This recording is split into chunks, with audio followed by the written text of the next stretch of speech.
परवा आम्हाला इथं राज्यपालांचं भाषण नाही मिळालं. कशाला काढायला लागले? बाप काढायचा अधिकार तुम्हाला आहे.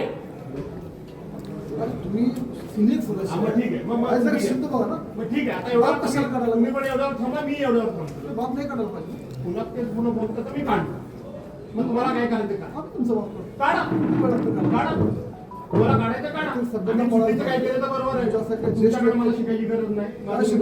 मी सत्ताधारी सदस्य पक्षाचा सदस्य. अहो, असो हो, सत्ताधारी पक्ष असू दे, सत्ताधारी आणखी दोन मंत्री असू दे, काय बाप कोणाला कशाला काढायचं?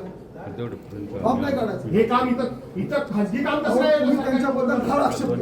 पक्षाचा बाप नाही काढायचा. सरकारी नोकर हे कसं काय काम करू शकतात?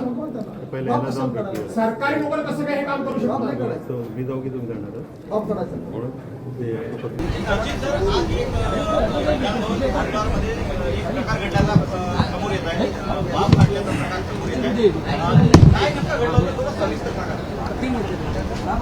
मी सभागृहात जात असताना भास्करराव एका कर्मचाऱ्यासोबत वाद घालत होते आणि कर्मचाऱ्यांसोबत वाद घालत असताना त्या कर्मचाऱ्यांना असं म्हणत होते की ही व्यवस्था काय सत्ताधारी पक्षाच्या बापाची आहे का.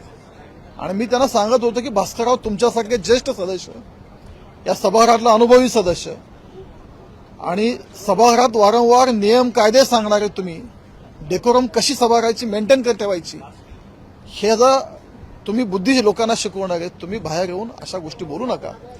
सत्ताधारी पक्षाचा बाप वगैरे काढू नका. तुम्ही काढलात, आम्ही काढलो, कुठंतरी या महाराष्ट्राची जी सर्वोच्च सभागृह आहे अशा ठिकाणी अशा गोष्टी होणं बरोबर नाही हे भास्कररावांना समजावून सांगत होतो. पण भास्करराव काय समजून घेण्याच्या मनस्थितीत नव्हते. कदाचित त्यांच्यावरील त्यांना जे अपेक्षित होतं की विरोधी पक्षनेता त्यांना मिळत नाही. सभागृहाच्या आतील जे व्यथित झालेले भास्करराव आहेत त्याचा फ्रस्ट्रेशन त्यात बाहेर जाणवलं. महाराष्ट्राच्या राजकारणात वैचारिक मतभेद असतात, पक्षपरत्वे काही विचार वेगळे असतात, पण हे करत असताना कोणाच्या पक्षाचा बाप काढायची संस्कृती या महाराष्ट्रात नाहीये. आणि त्याचीच मी समज आणि विनंती करत होतो की असं तुम्ही बोलू नका. पण भास्करराव ते ऐकून घेण्याच्या मनस्थितीत नाही. भास्करराव एक अधिकारी होते, कर्मचारी होते, त्यांना बोलत होते. ते कोणाशी तरी पत्रिका देत होते. नेमकं कोणाची होती काय होती मला त्यातलं माहिती नाही. मला केवळ ते बाप काढले हे कानावर आल पडल्यावर मी त्यांच्याशी बोलत होतो. आणि मला वाटतं की भास्करराव इथून पुढे समजून घेतील. अशा चुका त्यांच्यासारख्या सदस्याकडनं अपेक्षित नाहीत. भविष्यात सुधारून घेतील अशी अपेक्षा मी त्यांच्याकडे व्यक्त करतो.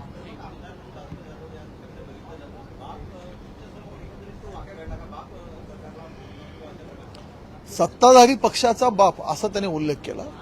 त्यांच्यामुळे मला त्यांना बोलावं लागलं आणि मी ऐकून जर तसं जात गेलो असतो तर ही बोलायची त्यांचं टोन अजून वाढलं असतं. आणि आज त्यांच्या पक्षातला एक सदस्य बोलला आणि उद्या दुसरा सदस्य बोलेल. शेवटी सगळे व्यतीत आहेत. महाराष्ट्रातील जनतेने ह्यांना जे वाटत होतं आम्ही सत्तेत येऊ, लोकसभेच्या निवडणुकीनंतर एक मोठ्या अपेक्षा बाळगून होते, तो जनतेने जो त्यांच्या अपेक्षा भंग केले आणि इथं विरोधी पक्षनेता त्यांना जे मिळालं नाही ह्याचा कुठंतरी ह्या सगळ्याचा फ्रस्ट्रेशनचा उद्रेक तिथं मला जाणवला. नाही, मी अध्यक्ष साहेबांच्या कानावर ही गोष्ट घातलेली आहे. अध्यक्ष साहेब त्याच्यावर योग्य ती कारवाई करतील.